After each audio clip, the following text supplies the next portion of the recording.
What is up, guys? I hope it's been a beautiful day for all of you. I just wanted to hop on real quick and give you a breakdown for the college football playoff.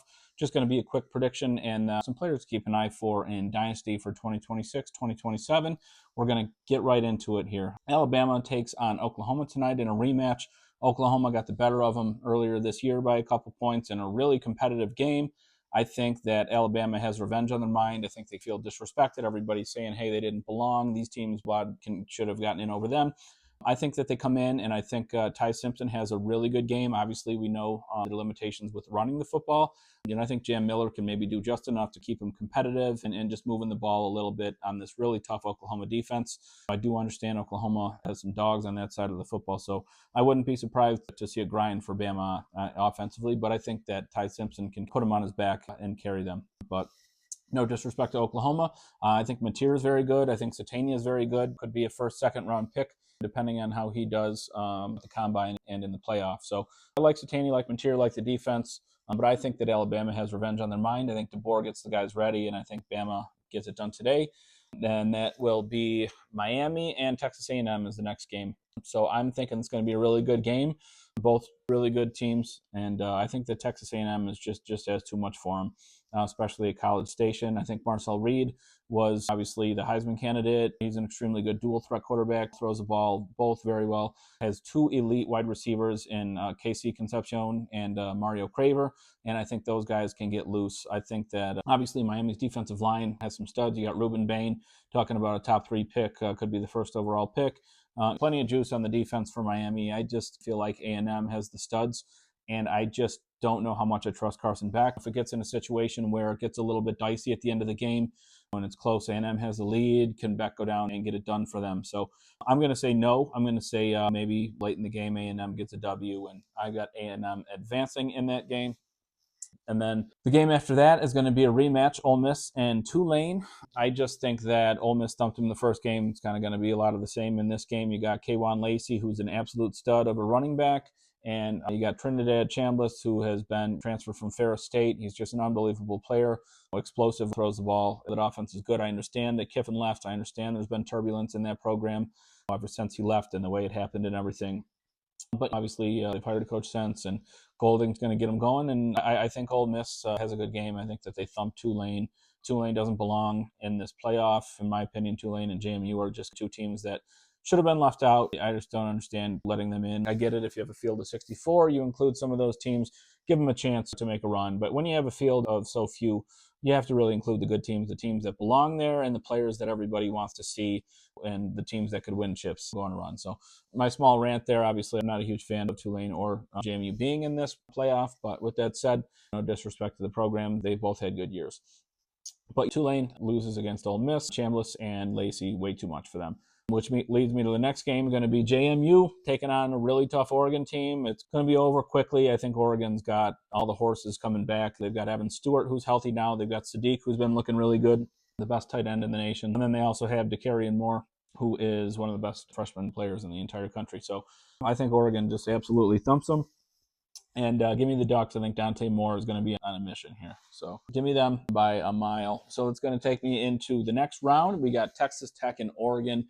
People are really split on this game. It is a very evenly matched game.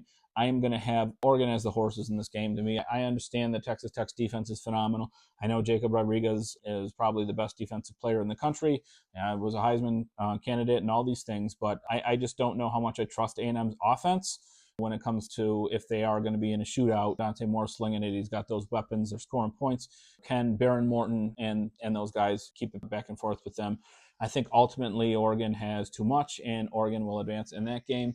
So that's going to be next is Indiana and Alabama. And I think Indiana just is too much for Alabama. I don't think Alabama is multifaceted enough on offense. I don't think that they run the ball well enough. And I don't think that they have a chance to beat Indiana, although I do think Alabama is a very solid team. Being that one-dimensional against a really physical team like Indiana, they're going to make you play their way. I think Mendoza, Surratt, and all those guys, Omar Cooper Jr., I think that they're way too much on offense. They've been hot. Give me Cignetti getting it done. I've got Indiana advancing past Alabama, and then you're going to have Ole Miss against Georgia. And no offense, Ole Miss had a heck of a run. They've had a beautiful season, historical season. I just think that Georgia is really good defensively. I think that they're hot at the right time. I think that they have good quarterback play with Gunnar Stockton. You got Frazier, you got Zachariah Branch, who is a borderline first-round prospect. If they can go on a run and he can run 4.3, whatever, 40, really good slot player. They have plenty of weapons, really good depth everywhere. Defensively, they've been stout. They just obviously beat up on Alabama. So give me Georgia in that game. It's going to be a tough game, but I just don't know if Ole Miss has it. It's been tough for them the last couple of weeks, and to beat a team like Georgia, you really need to be in the right state of mind. So I think that Georgia is too much for them. I think Kirby Smart's too much, and Georgia gets past them. So then the next one is going to be Ohio State against Texas A&M, and Texas A&M, I was obviously just talking about a second ago. I really love Texas A&M. They're not your average 7 seed, in my opinion. They're very good and competent and belong in this playoff. And they're going to give Ohio State a run for their money in this game. But ultimately, Downs and Reese and Styles and those guys probably have a little bit too much for A&M. But I think it's going to be a heck of a game. I think it's going to be much closer than everybody thinks. I think that Texas A&M competes. They're healthy at the right time. They got Scooby Williams is back. They got Le'Veon Moss back. So going to be a good game. Give me Ohio State to advance past Texas A&M. And like I said, really good game. So then that's going to take me on to Oregon against Indiana. I'm going to go ahead and say that Oregon is going to get it done in this game. I think that they have just the studs to get by Indiana. I think Dante Moore maybe outduels Mendoza and makes a couple more big plays. And I think that Oregon finds a way late to get by him. I think Lanning's a good coach. I think Cignetti's a good coach. I think it should be a heck of a game. I give the slight edge in the talent department to Oregon. So we're going to rock with the Ducks in that one.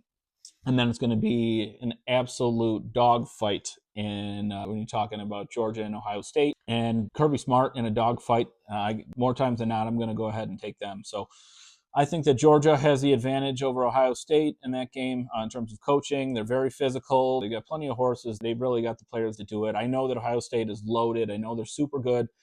I just think there's something at the end of the game maybe where Kirby Smart gets an edge on Ryan Day and just gets past them. So then talking about a heck of a good championship, we got Oregon and we got Georgia, clash of two different kind of styles. And I think that Oregon comes out on top. I think they can spread them out, use those crazy weapons. You're talking about Sadiq just being an absolute wild card. He's the top tight end prospect. He can go up and get it, runs routes, blocks, does everything. I think Sadiq has a really good game in this game. I think he's tough enough. I think that they just outlast Georgia a little bit, and I think it's an unbelievable championship game.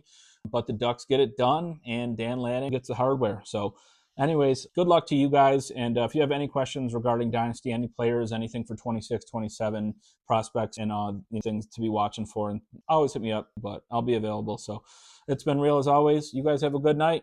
See you.